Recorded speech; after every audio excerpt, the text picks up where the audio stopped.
किसी भी गाने को असरदार तरीके से कैसे गाएं। प्यारे साथियों, कहीं भी हम ऐसे ही अपने दोस्त मित्र पार्टी में या कहीं कार्यक्रम में या रिकॉर्डिंग में जब कोई गाना गाते हैं तो उस गाने को प्रेजेंट करने का यानी कि हमारा परफॉर्म करने का तरीका क्या होना चाहिए, क्या क्या तैयारियां हमारी होनी चाहिए जिससे कि हम अपना 100% दे पाएंगे। तो देखें, सबसे पहली जो बात है साथियों, मैं सारी चीज़ों को एक ही में समेट रहा हूँ। आप इसे चाहे रिकॉर्डिंग में ले लीजिए, चाहे दोस्त मित्र के बीच ले लीजिए, चाहे आप मंच पर का कार्यक्रम ले लीजिए, सभी चीज़ों को मैं यहाँ इंक्लूड किया हूँ एक ही वीडियो में। हाँ, हर प्रोग्राम का जो हमारा एक लक्ष्य होना चाहिए, जो हमारा वर्क होना चाहिए कार्यक्रम से पहले, वो मैं बताने की कोशिश कर रहा हूँ। तो देखिए साथियों, यदि हम कोई गाना प्रस्तुत करने जा रहे हैं, उसमें हम अगर आलाप ले लेते हैं, किसके अकॉर्डिंग?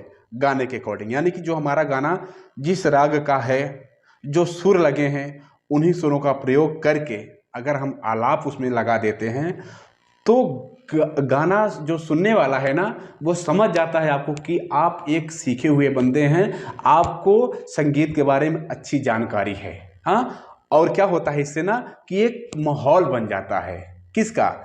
जो आपका गाना है, गाने का जो मूड है, उस मूड का एक ना एटमॉस्फेयर तैयार हो जाता है श्रोता के मन में भी और आपके भी दिलो दिमाग में। हाँ, तो पहला काम आपको ये करना है कि आपको सबसे पहले जो भी आप गाने की कोशिश कर रहे हैं उसका आप आलाप तैयार कर लें। देखते होंगे आप, जब मंच पे कोई भी क्लासिकल म्यूजिशियन जो भी गायक हैं आते हैं, या जो बड़े गायक हैं जो जिन्हें अच्छे से ज्ञान हो गया है संगीत का, वो जब भी गाते हैं देखें आलाप के साथ गाते हैं, तभी इतना सुंदर वो गा पाते हैं। आलाप का बहुत महत्व है साथियों, यहाँ जान लें। तो सबसे पहला हमारा काम क्या है कि आलाप को किसी न किसी तरीके से हम बनाकर गाएं।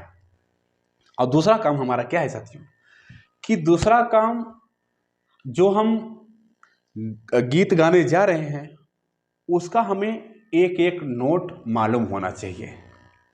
समझिए, एक एक नोट हमें मालूम होना चाहिए कि इसमें कौन कौन सा नोट लगा है। हाँ, जैसे अभी थोड़ा सा यहाँ समझते चले किसी गाने का एग्जाम्पल लेकर, तब ज़्यादा मजा आएगा। जैसे कोई गाना ले लेते हैं, एक अजय देवगन जी की फिल्म का कोई गाना था कि जीता था जिसके लिए। हाँ, यही गाना ले लेते हैं। क्या है इसमें? सबसे पहले आलाप है, क्या है? हो हो हो हो हो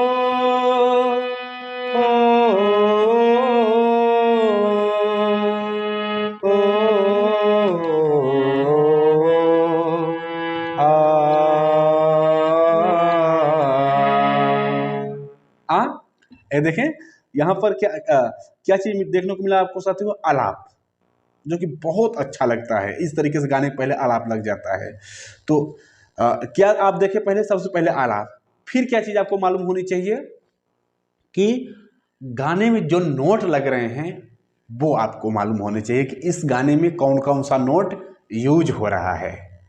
ठीक, और नोट मालूम करने के बाद आपको उस गाने का राग याद होना चाहिए, मूड याद होना चाहिए कि ये जो गाना है किस मूड में है, किस फीलिंग में है, किस राग का है।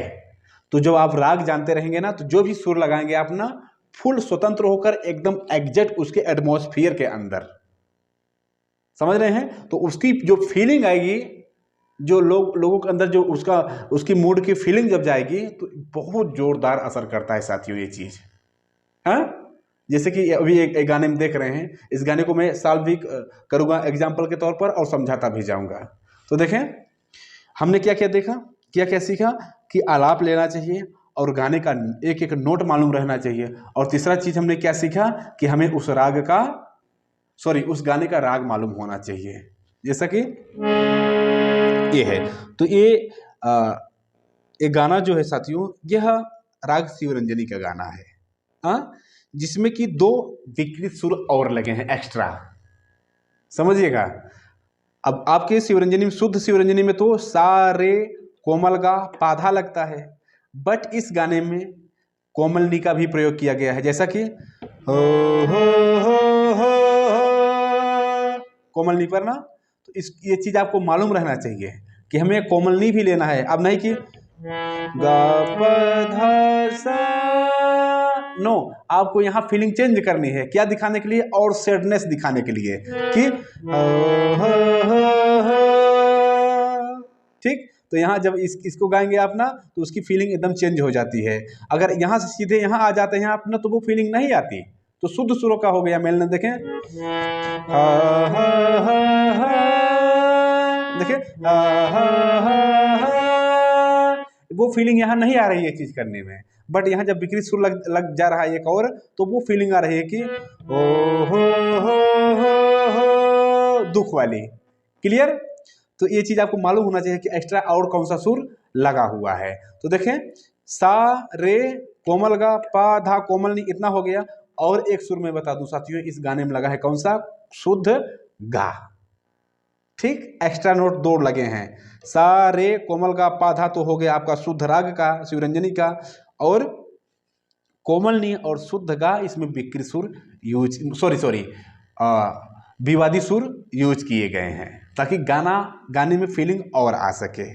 ठीक, तो देखें गा कर देखते हैं इसको। हो हो हो हो हो